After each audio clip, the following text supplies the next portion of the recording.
All right, so it's loud, lots going on. Food truck. We got a little cooler cabinet here. You can see she's all iced up. So I've unplugged the condensing unit.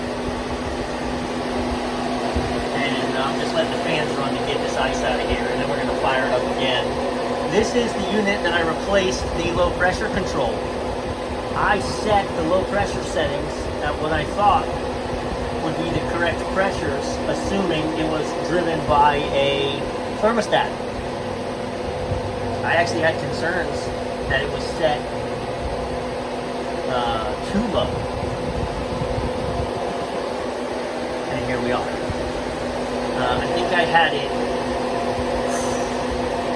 cutting in at 70 and cutting out at 40. And I would have actually liked to have that cutout to be a little higher. So they have caused the freeze up, so I'm back. Let's look at it. There's two trucks. I'm looking at its partner. Its partner is set even lower though. But I'm just going to match that. I think it's set for 50 and 20. This is the unit we did not work on. And let's see if we get a good look here. Cut in is 50. Cut out is 20. Well, so it's 30, right? Because that's less. But this isn't the less. This is a straight setup. So no, it's actually set to cut out at 20. So cut in at 60, cut out at 20. So on my unit, now I have dialed this down to turn it off, but I had it cut in at 70. Right? So now what we're going to do is we're going to set it to cut in at 50, and then we're going to set the differential to 30, which means it's going to cut out at 20. I'm melting the ice, and then I'm going to make that adjustment, and I'm going to watch the cabinet run and see what temperature we achieve before it drops out. Also, check this out. I don't think this is really part of the big problem, but I can feel, right, your fans are drawing in, and there's a lot of air bypassing the coil through the top. I'm going to get some insulated tape that shut, because if we're bypassing the coil, then we're not doing much good.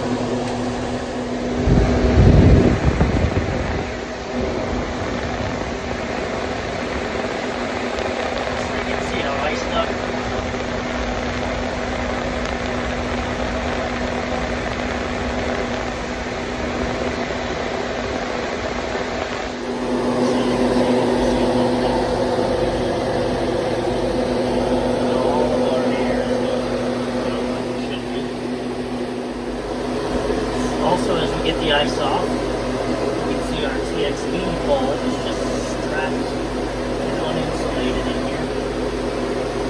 So that's not ideal. Had insulation at one point. Let's re-insulate that as best we can. I'm going to have to use insulation tape at this point. But it's still better than nothing. Alright, oh, there's your first sneak peek. We got a purple cast today. I'll explain that later. Half-inch insulation I'm able to put around that TXV line, and now I'm actually going to wrap the whole thing with, that's the suction line with the sensing line, and then I'm going to wrap also that line out of the TXV. Alright, love that.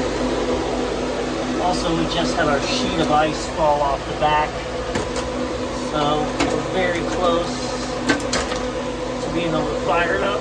Yeah, there's a little more ice in there. Do another 5-10 minutes, but now we're insulated proper. Alright, ice is clear. We've got the set cut in at 50, differential of 30, so cut in at 50, cut out at 20, just like its partner next door. Let's plug her in here.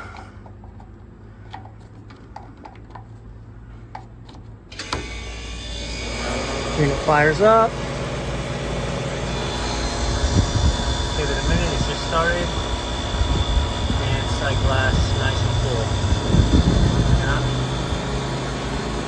Alright.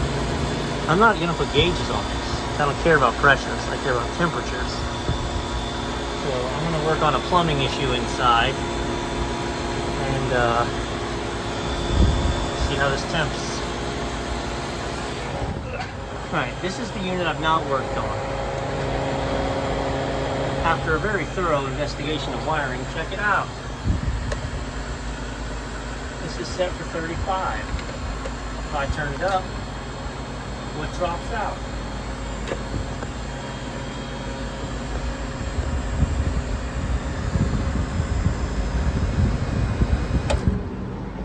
This cabinet. You have to have a thermostat. Remember I kept saying you can't run a box with just a temperature, with just a pressure cutoff. You have to have a thermostat. This unit's got a thermostat. That other one does not. So the beef you got now, you're just running all the time.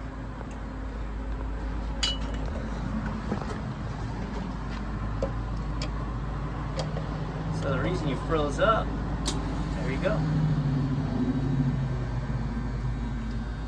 Thermostat just kicked in.